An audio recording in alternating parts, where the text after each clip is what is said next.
नमस्कार, नवीन व्हिडिओमध्ये तुमचे स्वागत आहे। मकर संक्रांती निमित्त आज आपण बनवणार आहोत भोगीची भाजी। काही ठिकाणी त्याला खेंगाट असेही म्हणतात, तर काही ठिकाणी त्याला शेंगसोला असेही म्हणतात। प्रत्येक भागात भोगीच्या भाजीला वेगवेगळी नावे आहेत। त्याच्यामध्ये सगळ्या मिक्स भाज्या असतात। ज्या ज्या ठिकाणी जे पिकतं ते त्याच्यामध्ये टाकलं जातं। आमच्या पश्चिम महाराष्ट्रात यात टाकलं जातं पावटे, ओला वाटाणा, भिजवलेले शेंगदाणे, ओला हरभरा, त्यानंतर घेवडा, चाकवताची भाजी घेतलेली आहे।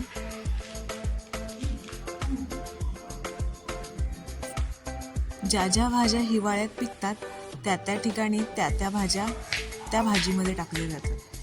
गाजर घेतलेला आहे,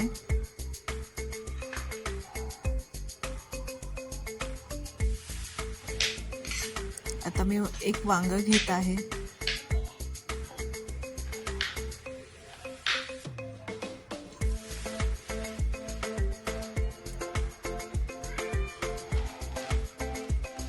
त्यानंतर तसेच त्याच्यात आपण तीळ आणि कारळेही टाकणार आहोत। कारळे आणि तीळ आपण चांगल्या प्रकारे भाजून घेणार आहोत आणि त्याचं कूट करणार आहोत। थंडीत खायला कारळे आणि तीळ हेल्थसाठी चांगले असतात, त्यामुळे ह्या भाजीमध्ये टाकले जातात। आता मी भाजीची तयारी करत आहे। 1 ग्लास पाणी घेतलेलं आहे। सर्व भाज्या मी याच्यात टाकून घेत आहे। पहिल्यांदा वाटाणा टाकला आहे, त्यानंतर पावटा, त्यानंतर ओले हरभरे, त्यानंतर घेवडा, त्यानंतर वांगे टाकत आहे, त्यानंतर गाजर,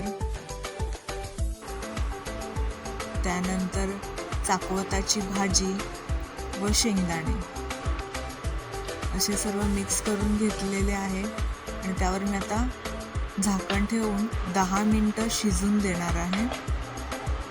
ते चांगलं शिजलं की त्याला आपण एका वेगळ्या भांड्यात काढून त्याची फोडणी तयार करायची आहे।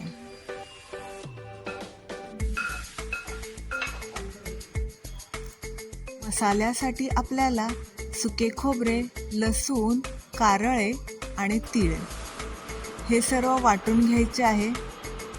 आता आपण फोडणी करत आहोत।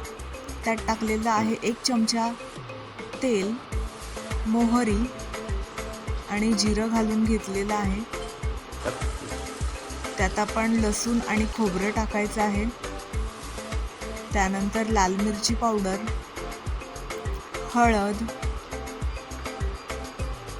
आणि घरची जर आपली घाटी चटणी असेल तर तीही घालून घ्यायची आहे।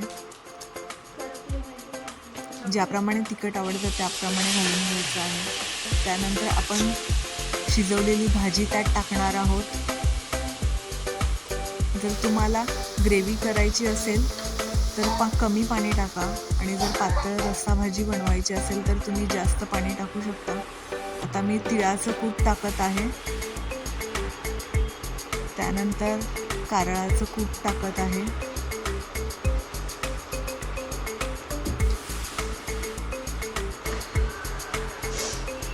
या प्रकारे भाजी छान उकळून द्यायची आहे। आता मी बाजरीची भाकरी बनवत आहे।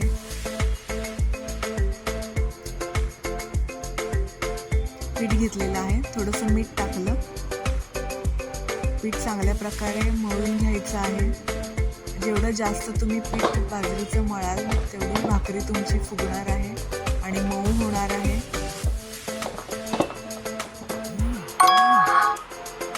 आता मी भाकरी थापून घेत आहे। त्याच्यावर मी तीळ टाकलेले आहे। या भाकरीची स्पेशालिटी अशीच आहे की आपण त्यावर तीळ टाकून खात आहे। खूप टेस्टी लागते भाकरी। आता मी पाणी लावून घेत आहे। पूर्ण पाणी लावून घ्यायचे आहे आणि त्यानंतर त्याच्यावर तीळ टाकायचे आहे। त्यामुळे तीळ चांगल्या प्रकारे भाकरीला चिकटतात।